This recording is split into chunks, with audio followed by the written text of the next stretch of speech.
They built the drama. They were the drama. But now, they're the ones getting dragged out the back door without so much as a confessional chair to fall back on. That's right, Kirk Frost and Mendeecees Harris, two of Love and Hip Hop's longest running headache producers, have reportedly been blacklisted from reality television. Yes, you heard that right. No more messy arguments. No more staged apologies. No more I'm a changed man monologues under studio lighting. It's just a cold, hard reality check for two men who thought the cameras would never stop rolling. But what exactly pushed producers to slam the door shut this hard? Was it a fight? A scandal? A conspiracy orchestrated by the petty gods of VH1 themselves?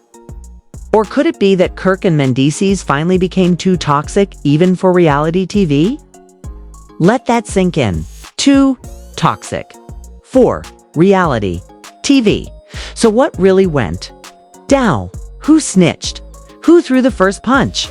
And why are execs treating these two like a walking HR violation with a fade and a fitted cap?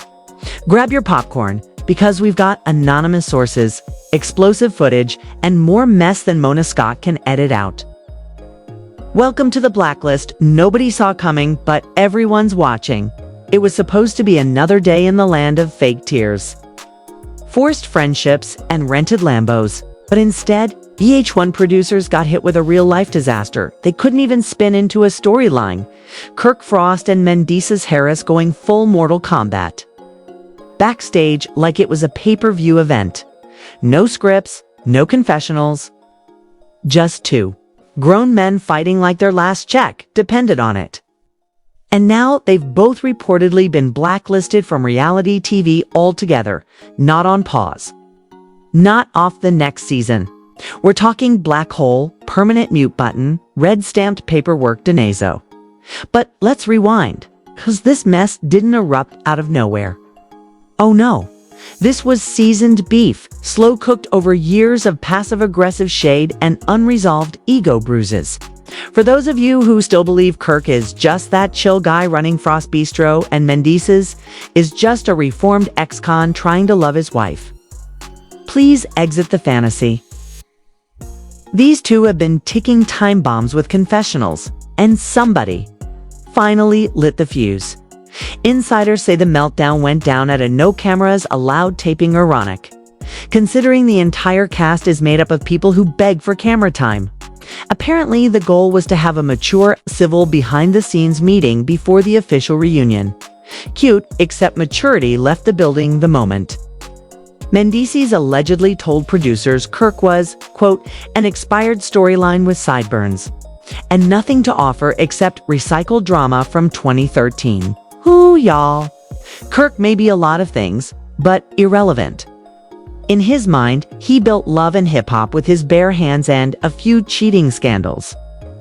So, when word got back to him that Mendeecees was dragging his entire reality legacy, Kirk didn't just brush it off. He clenched his jaw like a man whose mic pack was being cut mid-season. Sources-real or imagined. Who cares at this point? Say Kirk stormed into the green room, face twisted, muttering, this clown thinks he's running stuff 'cause he got out of jail and hugged Yandy on camera twice. Meanwhile, Mendeecees was allegedly sipping on Fiji water like he wasn't about to catch a lawsuit. The energy shifted fast. What began as words turned into finger-pointing, ego flexing, and a legendary line from Kirk. You a guest on this platform? On the foundation. Which would have been powerful if it wasn't followed by a full-on shove that launched Mendeecees into a chair like he was on a theme park ride called The Fall of Humility. And baby, that was the spark. That chair might as well have been a starter pistol. Mendeecees sprang up like he heard action, and suddenly fists were flying, wigs were being dodged, and VH1 producers were sprinting like they just realized none of this could be covered by insurance. And just like that, the cameras weren't rolling officially, but somebody's iPhone was. Because what's a reality scandal without a shaky vertical video and a screen recording that ends up on every blog within the hour? The footage hit the internet faster than Kirk could yell, "Edit that out." Within minutes, every gossip blog, Instagram T-page, and Twitter thread was dissecting the grainy, chaos-filled clip like it was the Zapruder film. Kirk's push zoomed in 80 times. Mendeecees lunging like he was in the octagon, replayed in slow motion with dramatic music. Glass shattering in the background, debated like it was some kind of symbolism. Fans didn't know whether to be horrified or impressed. Either way, they couldn't look away. And neither could VH1, who immediately went into DEFCON 5's crisis mode. This ain't no regular love and hip-hop drama. One anonymous producer reportedly groaned. This ain't just wigs flying and drinks tossed. This is assault on set. By the next morning, execs were already in meetings, group chats were blowing up, and the words career-ending liability were being tossed around like confetti. But the part that really sent the suits into a panic, it wasn't just the fight, it was the fan reaction. The internet was in flames. Some were defending Kirk, calling him an OG who deserved respect. Others were Team Mendeecees, saying Kirk had been coasting on Rashida's storyline for years and finally got what was coming. But one thing was unanimous. This was the most talked about fight in love and hip-hop history. Unfortunately for Kirk and Mendeecees, history wasn't enough to save their futures. Because while fans were screaming iconic, online, VH1 was quietly preparing 2 emails that would change everything. Termination notices, not suspensions, not a warning, fired, permanently. Both men were told in polite yet corporate terms to pack it up and get lost. And if they tried to show up on set again, security would be waiting. The word on the street, they're not just off the show. They're blacklisted from all future productions. Translation: Kirk and Mendeecees had become the new Voldemorts. Of reality TV names, you don't speak in executive meetings unless you want to get side-eyed by HR. Kirk reportedly got the call while pacing in his Atlanta mansion, still waiting for anyone to frame him as the victim. When Rashida delivered the news, his jaw dropped. Wait, me? They're letting me go? Yes, Kirk. You, the same man who once had 3 storylines going at the same time involving a paternity test, the surprise baby, and a side chick turned rapper. Your resume may be stacked with scandal. But apparently, even that has limits. Meanwhile, Mendeecees was sitting on his couch next to Yandi, mid-scroll through DMs filled with y'all. Good. And I saw that punch. When his phone rang. Fired. Done. Goodbye. His face reportedly froze like a man watching his crypto crash live. Nah, they can't do this, he muttered. I am the show. Yandi, ever the realist, just sighed and said, you were. Past tense. Now we gotta figure out plan B. But as they say in the land of clout and confessionals, the real mess starts after the firing. If you thought the on-set brawl was the end of it, honey, welcome to Act 2. Because the moment Kirk and Mendeecees got the boot, the real drama left the soundstage and went full legal thriller. First came the phone calls. Then came the silence, and then came the rage. We're talking locked out emails, brand deals put on hold, an entire production. Crews ghosting like they saw a liability lawsuit in the DMs.c. Being fired from Love and Hip Hop is one thing. But being blacklisted from all reality TV, that's another beast. According to industry insiders, aka people who heard it from their cousins, friends, hairstylist.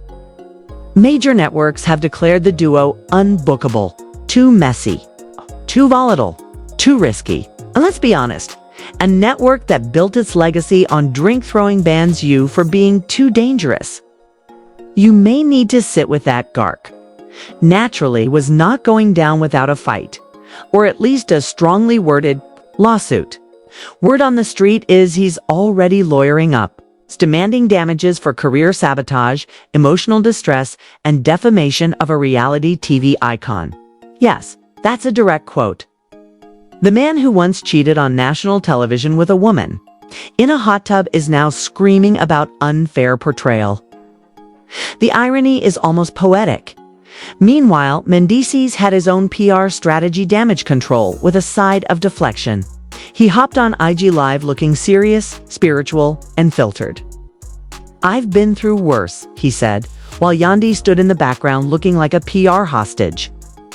"This is just another chapter in our journey," he added, pausing dramatically, like he was reading from a self-help book called How to Spin a Scandal in 30 Days or Less. Fans flooded the comments with "You good, bro," and VH1 did you dirty, while others whispered the obvious. Was this all? It's planned?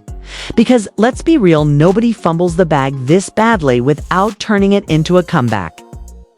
Rumors are already swirling that Yandi and Mendeecees are pitching a spin-off name, unfiltered and blacklisted platform. YouTube, to be zoos, whoever cuts the first check.